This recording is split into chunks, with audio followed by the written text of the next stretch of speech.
I just finished talking about my Arrow Season 1 review by the time I'm actually recording this, and not only did I just finish 30 seconds ago, but I seriously I cut the footage in half because I want to talk about this show, Arrow Season 2.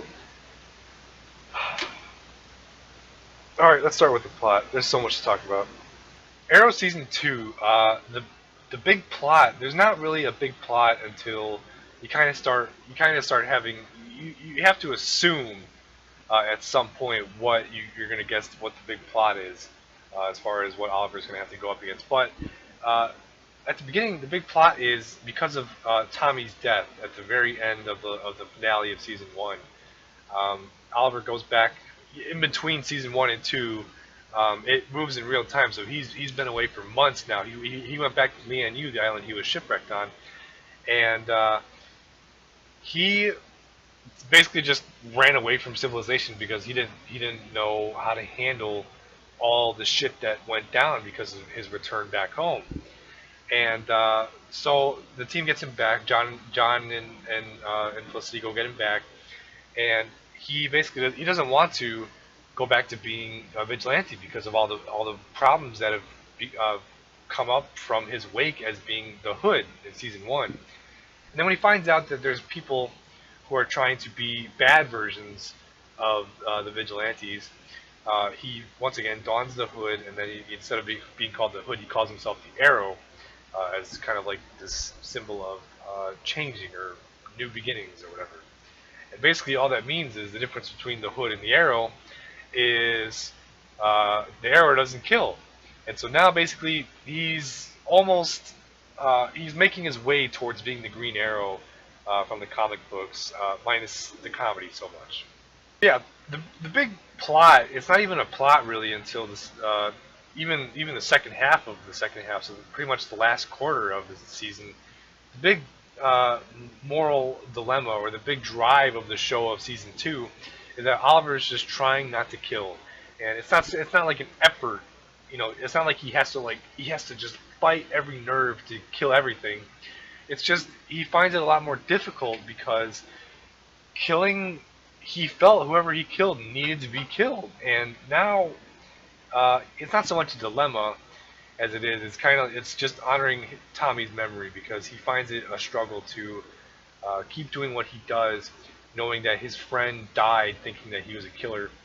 And then there's also another moral dilemma where, but very early on, it gets neutered.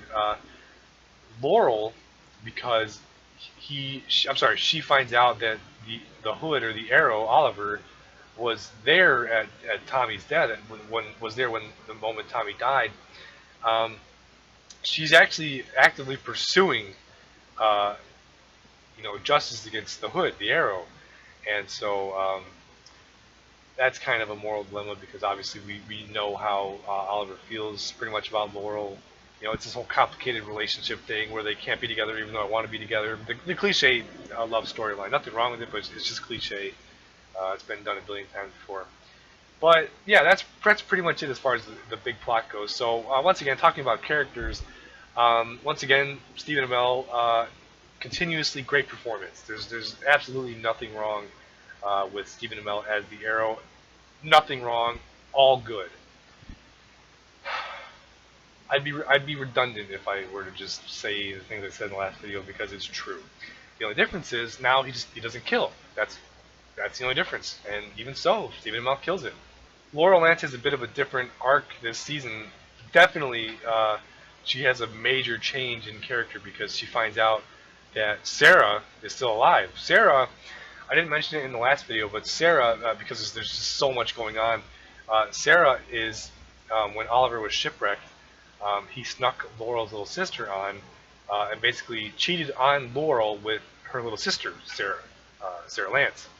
And we find out that Sarah was also with Oliver on the island, and she was still just a helpless teenage girl on the island. And then at the end of Season 2, Sarah basically just disappears again. So there's allusions to Oliver watching her die, but we all think that it was when the freighter, or not when the freighter, when the Gambit, the ship Oliver was shipwrecked on, when that goes down, we all think that's what Oliver means when he sees Sarah die, but it's not. At the end, basically, there's another same exact. It's a replica of how Sarah died, and so Oliver actually does think that she died again. Um, then we find out that she was a member of the League of Assassins, and that's why she comes back to Starling City as a League member, or no, as a Rogue League member, as the Canary. So now she's a vigilante too, and eventually everyone finds out that she's back, and the team is accepting, and Oliver kind of falls in love with her again because Oliver can't fall in love with Laurel. That whole storyline. So Sarah is very much a key player. She is absolutely one of the core elements of season 2. She's kind of she is kind of where the drama comes in season 2. Aside from, I'll talk about him in a little later, in a little bit later here. She's one of those things that kind of gives the show a little bit extra. It's like an energy shot because of Sarah Lance. Sarah Lance, not only does she offer her nice character played by Katie Lotz, but now she's also part of the vigilante business with them, and so now there's kind of a team forming here, which is awesome. So yeah, Sarah Lance definitely really kicks some ass in season 2. Diggle, always fun to see. Always fun to see David Ramsey tear it up on the screen. Diggle is such a good character. I think it was. I was playing it with a coin. Sorry. I think it was in between season 2 and 3. I want to say this was, or maybe it was season 2, or maybe it was season 3. But John Diggle, the character, actually got a comic book appearance in the Green Arrow comic books, which is awesome. And that's just showing you how awesome of a character John Diggle really is. Yeah, not much more needs to be said about John Diggle. Just continuously awesome character. Then you have, let's see here. Well, we have Felicity. Felicity, in season 2, I told you in the last video in season 1 that she definitely is amplified in the season because now she's a season regular, and she offers kind of the morality, the battles of morality with Oliver, because there's a certain point where she basically didn't like the way Oliver did his vigilante business in season 1 because all he was doing was following a list. And now that season 2 is here and Oliver is just doing what he feels is right, he's just trying to stop crime now. There's still kind of moral questions as to, is what Oliver doing right, because now he's making these choices where it's like, what's an example here? I'm trying to think. I can't think of a specific example, but it was a matter of she's proud of the way that Oliver is not killing anymore because she wasn't really a fan of the whole killing thing. But now it's more of a matter of sometimes in very specific cases you have to kill, and there wasn't more than 2 instances of that this season. But I haven't watched season 2 in a while, but I know it's there where she's kind of the moral dilemma maker of season 2 as far as Oliver's methods of justice. And then there's my favorite character of season 2, no doubt. He was everyone's favorite character of season 2, and he's everyone's recurring favorite character. Everyone wants him back, but they can't just simply bring him back because it's a problem. But everyone wants him back. Slade motherfucking Wilson. In season 1, I told you this in the season 1 video, Malcolm posed a very, like, I'm the bad guy right in your face kind of threat. Slade was, I would say, like 2 rungs below that, because Slade wasn't a friend of the family, because people except for like Moira kind of didn't know that Slade was like a total douche dick. Slade pulled it off where he was kind of acting as a friend of Oliver's on the island. They were kind of like buddies on the island, and they were in the flashbacks season 1 and 2. Slade is in the flashbacks in season 1 and 2, but season 1 he's very much he's kind of Oliver's friend or mentor or whatever. But in season 2 we see him go mad because he's amped up now on something called the Mirakuru, and yeah, so Slade poses a very personal threat to Oliver. He poses he didn't act like a friend of the family. He wasn't that Malcolm right in your face bad guy like hiding in plain sight type thing. But very much so he posed a very very personal threat. You can tell that if Slade had won, that it was going to be it's basically it's going to be a heartbreak for the audience of the show, because it's like the stakes on this are not even really that high. I mean, obviously there's what happens. The siege is what the season calls it, but it's that personal level of like, oh shit, this guy, like the bad guy, has a personal gripe with the good guy, and he's formidable, Slade Wilson. He is going toe to toe with Oliver at some points. Pretty much Slade kicks his ass until a certain point in the season. Slade Wilson is a very formidable threat, and I'm glad that Deathstroke was the big bad of season 2. I'm very happy. I'm extremely just in awe of how they pulled it off of having Deathstroke in the show. Kudos to the writers for making such a brilliant second season of the show. Okay, that's enough of Deathstroke. We have Thea Queen. Thea Queen definitely grows up in season 2. She's the owner of Verdant, which is the bar that Oliver Queen owned in season 1, but he doesn't own anymore. Thea owns it. She's the owner of that.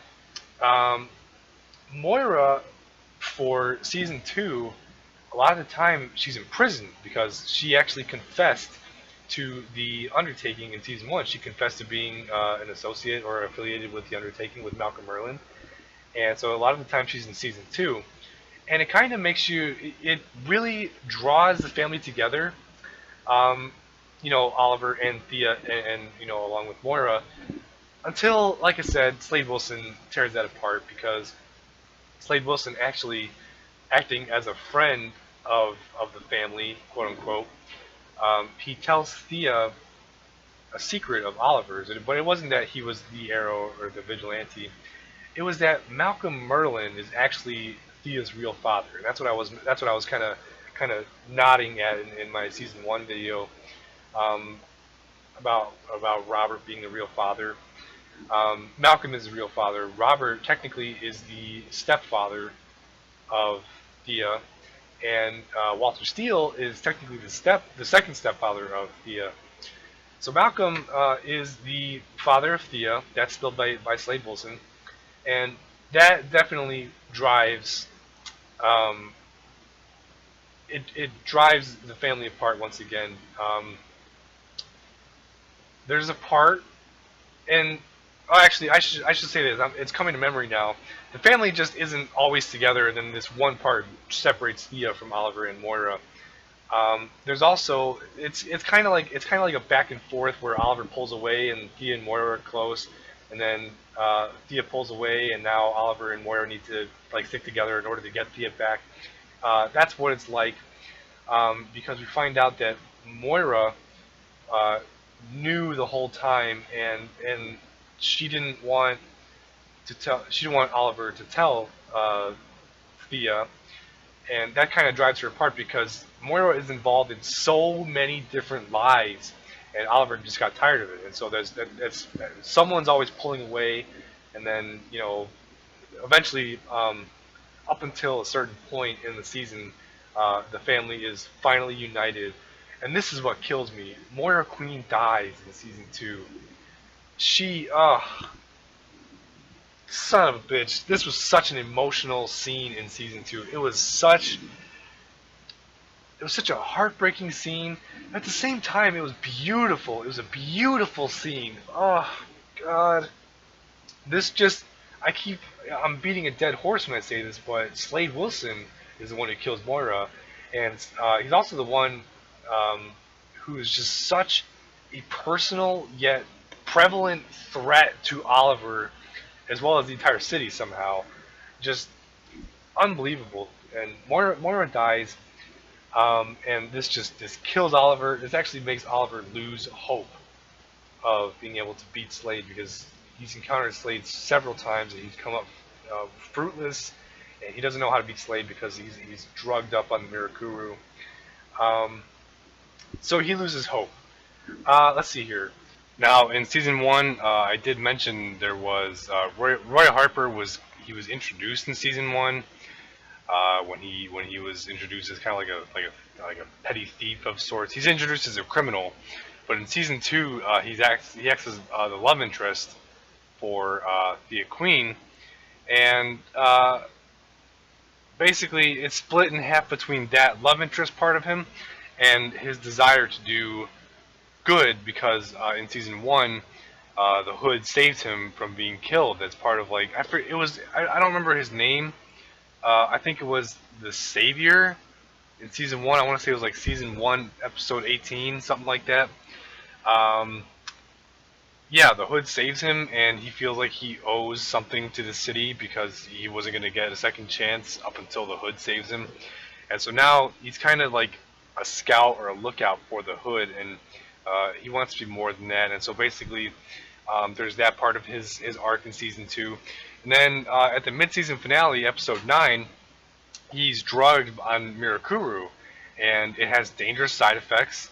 And they finally manage to keep him in check, so he's back to thinking consciously. So now they're trying to use his strength as a strength rather than a weakness or a flaw, and that doesn't work out too well. He kills a cop, and he also almost kills a lot of other people. And he's just basically he's not in his right mind, and so there's that aspect of it. And basically, the way they teed him up for season 3 as a main character for season 3 is they have him in the season 2 finale battle, the big citywide siege battle. They have him as one of the main fighters alongside Sarah Lance, the Canary, Nis Al Ghul, which is the League of Assassins. We will talk all about League of Assassins in season 3 and the season 3 video. So much to talk about there. So you have Sarah Lance, Nis Al Ghul, pretty much a big group of assassins, and Oliver Queen himself versus all of Slade's men who are jacked up on Mirakuru. They're teeing him up, and basically they just want to show that he can handle himself pretty well, even when he doesn't have a whole lot of training from Oliver. So that's their way of setting up Roy Harper. And in season 3, they finally give him the nickname Arsenal, and he is basically now a costume vigilante alongside the Arrow, but Green Arrow alongside Oliver. So that's their way of setting up Roy. I like Roy as a character. Colton Haynes, first of all, I wish I had his jawline, man.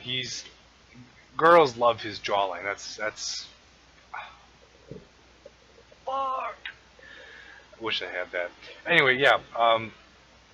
Colton Haynes, there was nothing really overly special about Roy that makes him like a unique character, but nonetheless, he is still a good character. It sounds bad, but I don't think he was, I don't think he was super essential to the show. I think the show could have done without him. That being said, I definitely think the show benefited from him. I think the show made a good decision bringing him in here.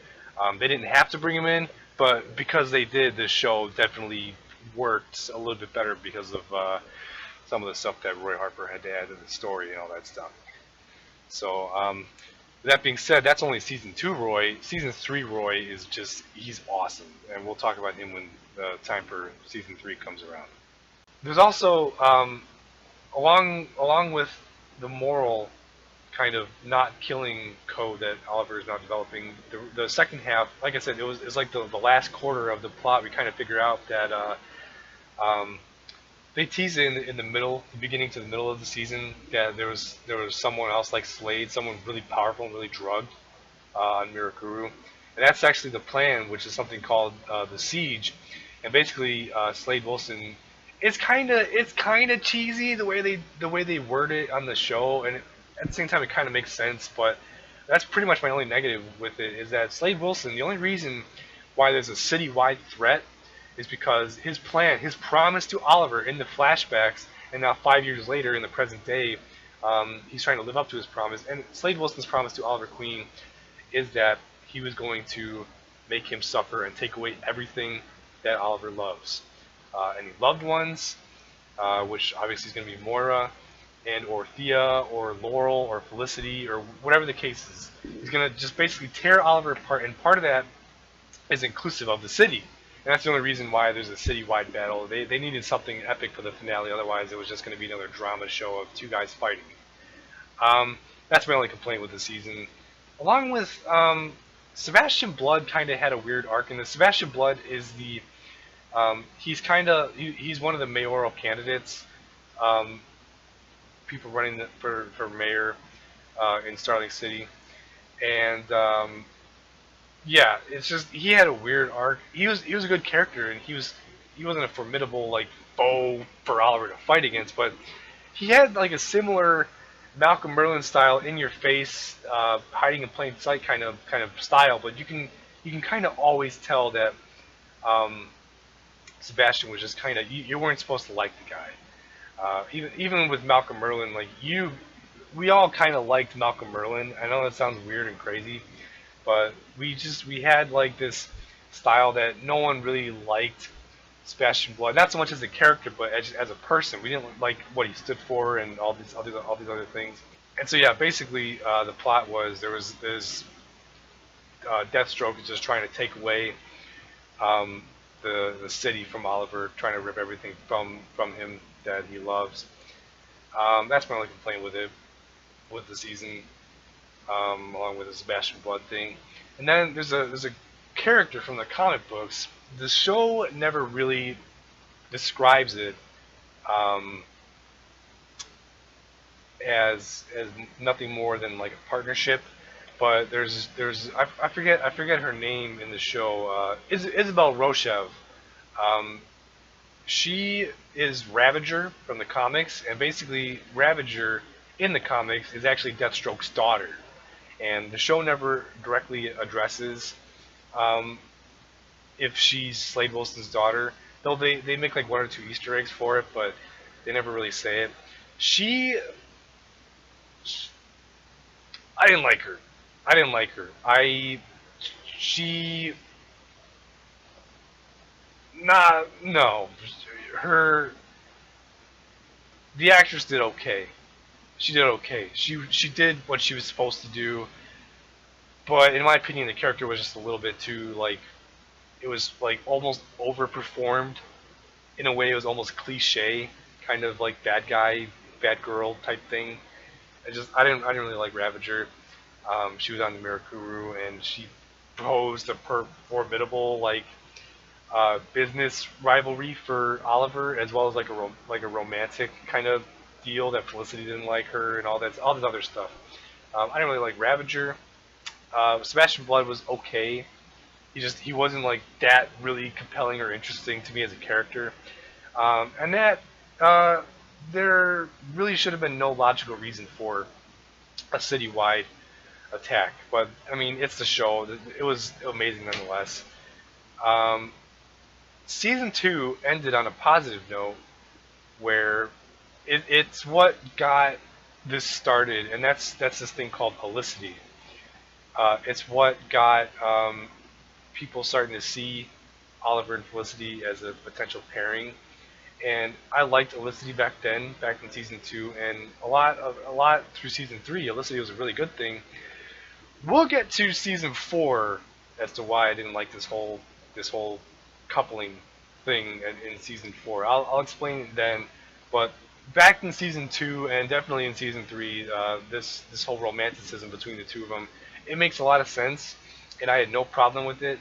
But we'll get to that when the time comes for it. But season 2, I'm going to give season 2, aside from those few gripes I had, season 2 was a 9.5 out of 10 for me.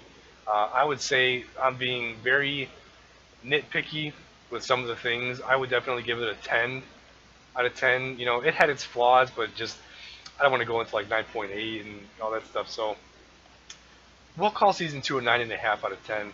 It's just those things. Ravager as a character, just throw her away. Just the only thing she was there for was just plot filler. We didn't really need her.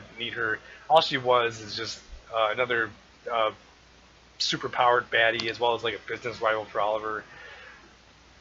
Didn't really care for her. And that there really was no need for a citywide attack, but nonetheless, that part of it was cool. They need one because it's a superhero show. You know, they just kind of just have to have one. That's really it though. 9.5 out of 10 for me. Season two, for a lot of people, was their favorite season. Absolutely is my favorite.